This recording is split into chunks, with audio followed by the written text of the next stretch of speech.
Dodge City and in the territory on west, there's just one way to handle the killers and the spoilers, and that's with a U.S. Marshal and the smell of Gunsmoke.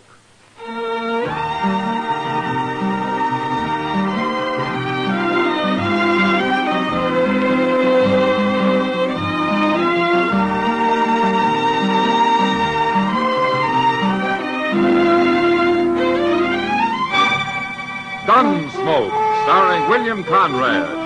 The transcribed story of the violence that moved west with young America. The story of a man who moved with it. Matt Dillon, United States Marshal.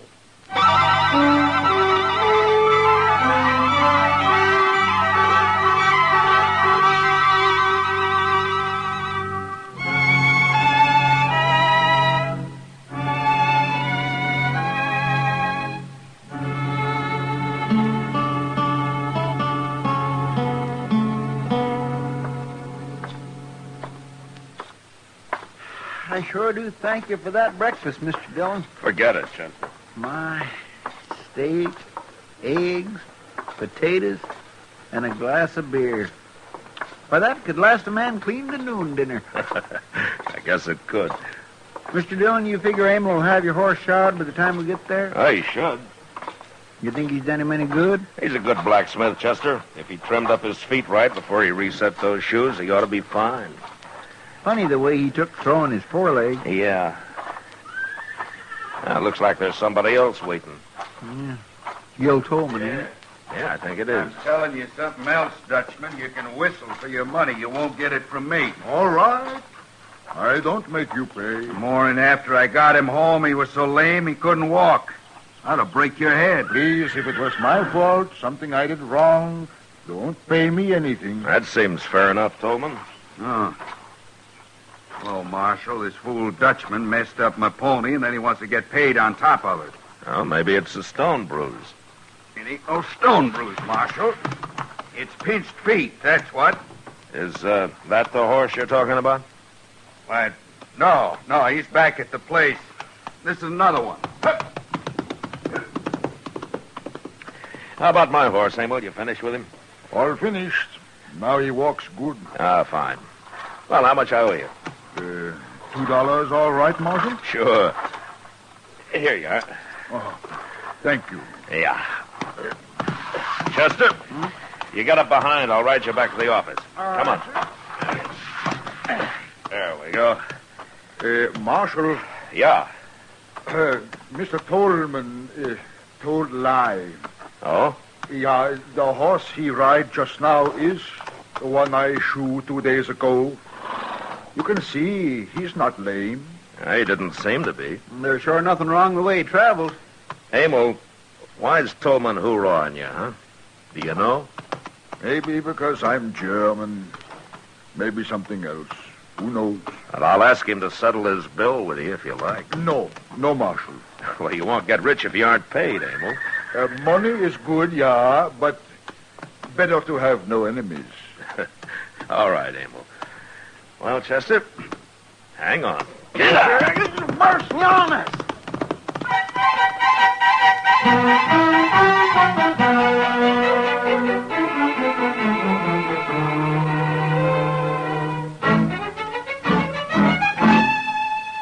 Mr. Dillon? What, Chester? Did you know that Lily Lancry's going to be here in a couple of weeks? Oh, how did you know? Mr. Hipple over at the Opera House told me. Oh. And in case I don't get to see her, he's going to let me have one of them big picture posters. He is? Yes, sir, the Jersey Lily. My, I sure would like to be tall hog at that trough. Oh, hello, Martin Chester. Hello, Doc. Hello, Doc. Hey, did you know Lily Lancry's going to be here, Doc? Oh, of course, Chester. I already paid Hipple for a chair. Oh. Oh, is this all you two got to do? Just sit around and talk? Well, things are quiet, Doc. We can't always have a few shot-up cowboys just to keep you busy. Besides, we're waiting for the evening stage. Wish I had the loan of a dollar. Maybe I'd get to see the Lily, too. Chester, here. Oh, no, sir. Here's $1. Now, will you be quiet? Well, sir, I sure do thank you, Mr. Dillon. Marshal Dillon? Oh, Emil, come in. I just come by to see how your horse is. Oh, fine, Emil, fine. I think that shoeing fixed him up. Good. Hey, you're all dressed up, Emil. You got your Sunday clothes on. Yeah. I'm meeting stage 5 o'clock. Oh, is that so? Yeah. Got new wife coming. Oh. You got one? Is right? Well, I didn't know you were married, Emil. Oh, not yet married. I will get married after she arrives. Well, forevermore. Who is it, Emil? Well, I am doing good now and want to have wife and children. But girls here in Dodge don't want husband. They like better the Texas Trail and Longhorn. Well, there's a lot of excitement and money to be had working around a saloon, eh? That's true. So I answer advertisement in St. Louis paper. You did what? Advertisement says the young German woman wants husband. So I write to the paper and say, come to Dodge City, be wife of Emil Volheta. And she's coming in on this evening's stage. Yeah, that's right. Oh, well, that's just fine, Emil. You got a place for her to stay? Yeah, I talked to Mr. Green at the Dodge house. Ah. She'll stay there until I get a place ready behind my smithy. It's here. The stage just pulled up the other side of the plaza. Oh. Well, good luck, Emil. Oh. Marshal, you and Doc and Chester come too. I want you to meet Gretchen. We'll be proud, Emil. Yeah. You know, funny thing, I'm not afraid of anything. But now, my stomach is sick. Yeah, there's only one woman getting off the stage. That must be her. Yeah? She's a pretty little thing, ain't she? Well, go on, Emil. She's standing there waiting. Oh, we'll stay here. Go on. Well, Well, go on, man. Go on. There's plenty of time to be nervous later. well.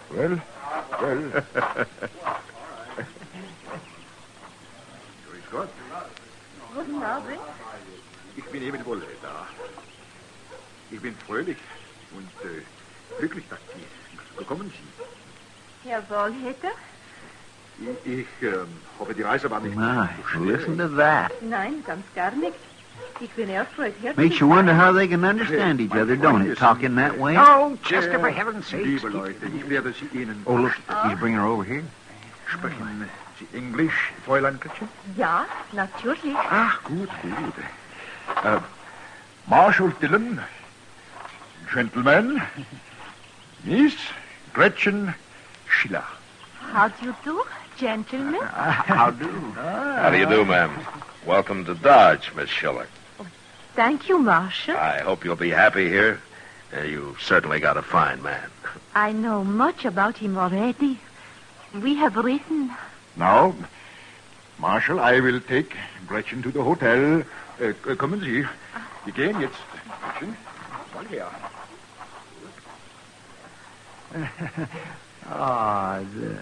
She seems a little scared, doesn't she, Matt?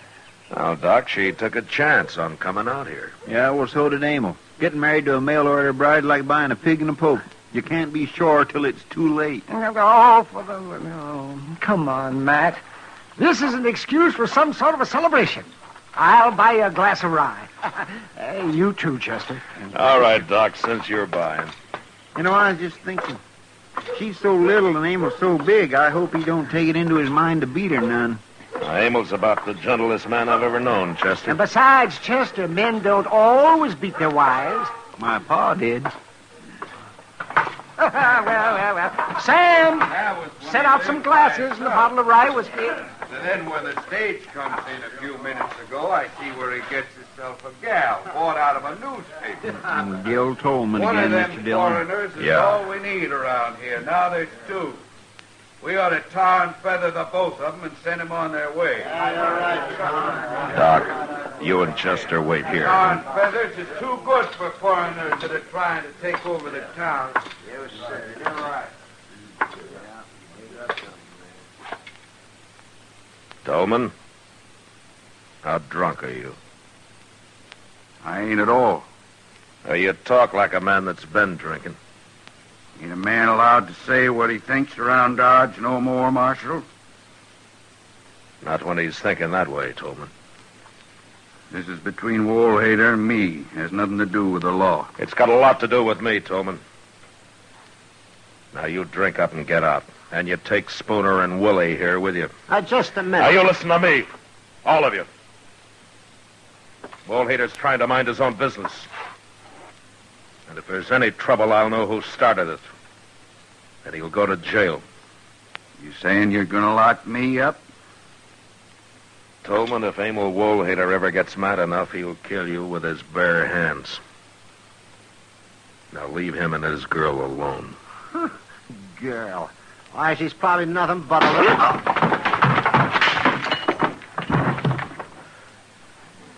All right, Tolman. You and Spooner carry Willie out of here. Okay, Marshal. We'll go. Just remember, I got a score to settle with that blacksmith.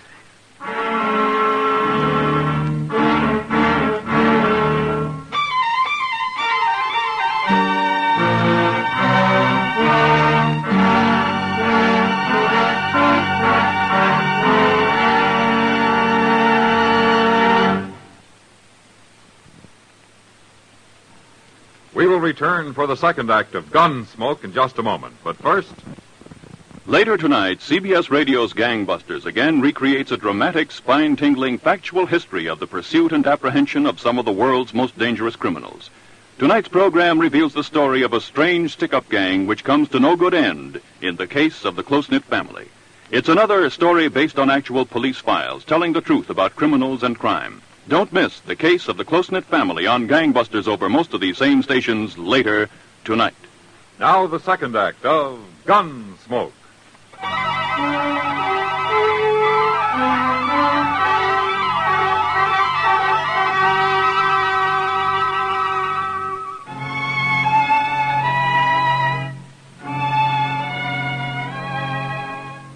By the end of the next week, Emil Woolhater had finished fixing up the little room out behind his smithy. And the week after that, he married Gretchen Schiller. On their wedding night, they made quite a picture, standing there by the fire out behind the smithy. The great giant of a man and his tiny little bride, smiling and happy. Doc had come along, too, and he was busy with his fiddle. People were laughing and eating and drinking. Somebody had brought along a barrel of beer, and there were hard-boiled eggs and pickled pig's feet, roast chicken, and smoked beef.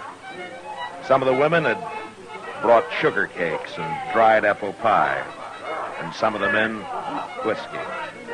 It was good fun, until Tolman and his sidekicks arrived. Well, I didn't think he'd show up here, Mr. Dillon. No, neither did I. Where's the dancing? He's kind of drunk. Yeah, so are Willie and Spooner. Willie, go find yourself a gal. You too, Spooner. Me, I got one waiting. I'm gonna dance with this little old gal. How about it, Mrs. Woolhater? Emil? Come on, gal, dance. He don't care. Emil? We are all friends here. But Nobody's dancing right now, Tolman. Why don't you forget it, huh? Well, if it ain't the marshal. You are welcome here, Mr. Tolman. There's food on the table and drink. I don't want nothing to drink. I want to dance. Doc, start that fiddle playing. Come on, you. We're gonna dance. Maybe you drink too much to dance. Don't you lay a hand on me. Why don't you just go home, Tolman, and sleep it off? Me and Gretchen's gonna dance, that's why. Come on. I'm sorry to do this, Mr. Tolman. Put me down. But now we put you in the water trough. Put me down. Cool you off. You stupid ox. Put me down. All right. There you go.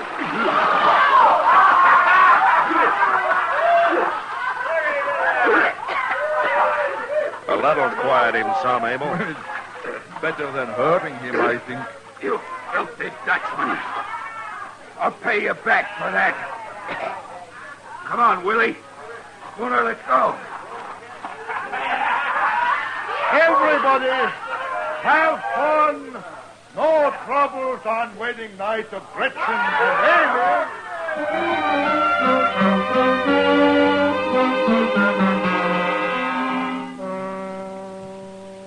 wasn't any more trouble that night, or in the week that followed. I kept my eyes open, but there was no sign of Tallman or his 2 wranglers, and Dodge was pretty peaceful. Then late one night, trouble did come, but not the way I'd expected it. I'd fallen asleep on a cot in the office. Mr. Dillon. Mr. Dillon. What? Wake up, Mr. What? Dillon. What's the matter? What's the matter, Chester? There's a fire. What? It's the blacksmith shop. I come as quick as I could. Well, is it bad, Chester? A bunch of the men are out there now. Where's Emil? I don't know. Nobody's seen him. How about Gretchen? Miss Kitty's with her. She's pretty upset. Oh. By the time we got bucket lines going, this place is just about burned to the ground. Well, how did it start, do you know? No, sir, I don't. But a shack like that flares up pretty quick. They didn't have time to get anything out, beds or tables or the like. Well, there doesn't seem to be much left but a pile of coals. So there ain't. Oh, there's Miss Kitty. Over there. And Gretchen. Yeah. Oh, Matt. Ms. Woolhader. Kitty. Oh, Marshal. He's gone, all gone. And Emil works so hard. Now, it's going to be all right, Miss Woolhader. Kitty, why don't you take her on over to your place, huh? Oh, that's a good idea. Come on, honey. Oh, no, I can't. Emil will be back. He'll worry. Well, the marshal can tell him where you are. Where is your husband, Gretchen? He was called away. Oh? When? A few hours ago. A man came for him. Said he was needed. Well, who was it? He was one of the men who came our wedding night. Oh, she means the night of the chivalry, Matt. Yeah. It must have been Willie or Spooner. Yeah, that's right. Gretchen! Gretchen, Liebchen. Liebchen, bist du verletzt? Oh, Emil, der Gott. Ich war so bangstift. Emil, it burned too fast. The men couldn't get water to it. Yeah, I know, Marshal. I've heard, but Gretchen is safe. Yeah. That is important. I'm going to take her with me, Mr. Woolhader. You're very kind, Miss Kitty. Right now, she needs a woman. Yeah. Come on, Gretchen. Let's go. Yeah, all right. Marshal, I think somebody set that fire. Well, why do you think so, Emil? Somebody wanted me away from my place. So he told me I was needed down the trail towards Willow Bend. But there was no team of horses with thrown shoes. Well, maybe you just missed him in the dark. Well, didn't the man who came for you wait to lead you back? No, he rode on. By the time I dressed, he was gone. Did you know him, Emil? Yeah. It was the man Spooner. He works with Tolman. No, he works for Tolman. Yeah, and Tolman's just mean enough to do it. He is. Look, Emil, if you'll say that Tolman did it, I'll have him in jail by morning. No, Marshal. No, this I settle myself. I won't have any killing, Emil. No. There will be no killing, Marshal, but for the first time, I am getting very angry. Not so much for me, but for little Gretchen. Oh, what are you going to do? I will wait. And when I see Tolman, I will teach him lesson.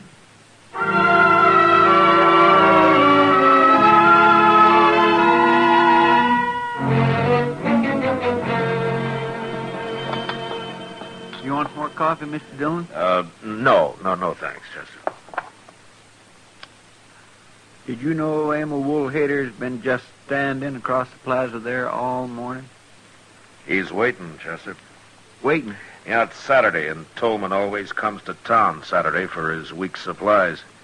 He probably figures if he didn't come in this morning, people would suspect he was afraid to. Yep. By golly, Emil's still there. Just standing. You think Tolman knows Emil's after him? I don't know, Chester. Mr. Dillon? Yeah? He's coming. Tolman's coming. And he's got Willie Sachs and Spooner with him. Come on, Chester, let's step out onto the porch, huh? I think we need a little air. Yes, sir. Hey, look. Look at the three of them. Walking right down the middle of the plaza. Yeah. Oh, Tolman, come over here a minute, huh? Why, sure, Marshal.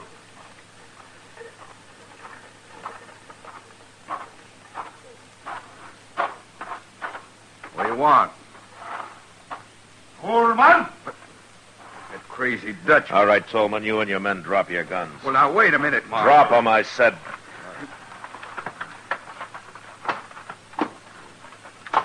That's better. Now, gentlemen, I think the blacksmith wants to talk with you. What? Mr. Coleman. I don't mind when you don't pay me for work. I don't mind when you are a little drunk. But when you do something to upset my wife, I mind very much.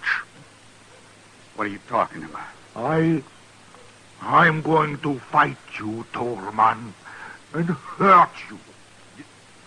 You lay a hand on me and Spooner and Willie here will tear you to pieces. I don't want to fight other men, but if they try to stop me, it's too bad. You are crazy. No, just very mad. I'll see that they come at you only one at a time, Abel. Please, Marshal, you stay out of it, out. If they want to come at me at the same time, let them. Boys, get the Dutchman.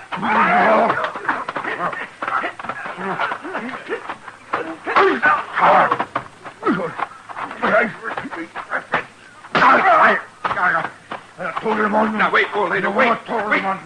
Wait. Tolman. Tolman. Tolman. All right, Abel, that's enough. Tolman. Abel! Abel, stop it! Stop it! Yeah.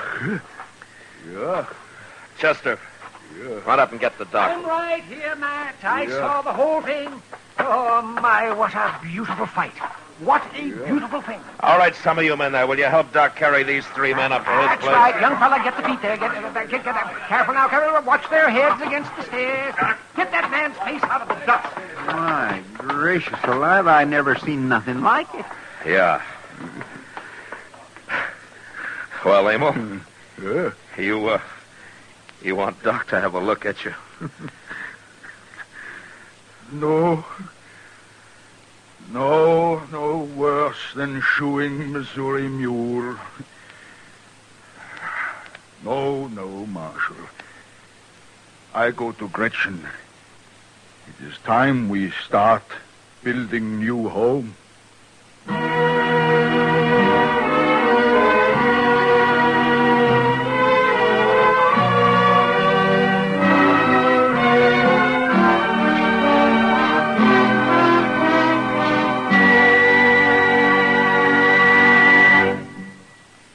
Gunsmoke, transcribed under the direction of Norman MacDonald, stars William Conrad as Matt Dillon, U.S. Marshal. Tonight's story was specially written for Gunsmoke by Mr. MacDonald, with music composed and conducted by Rex Corey. Featured in the cast were John Daner, Gene Bates, Vic Perrin, and Luke Krugman. Parley Bear as Chester, Howard McNear as Doc, and Georgia Ellis as Kitty. George Walsh speaking. Join us again next week as Matt Dillon, U.S. Marshal, fights to bring law and order out of the wild violence of the West in Gunsmoke. When rustlers are on the loose,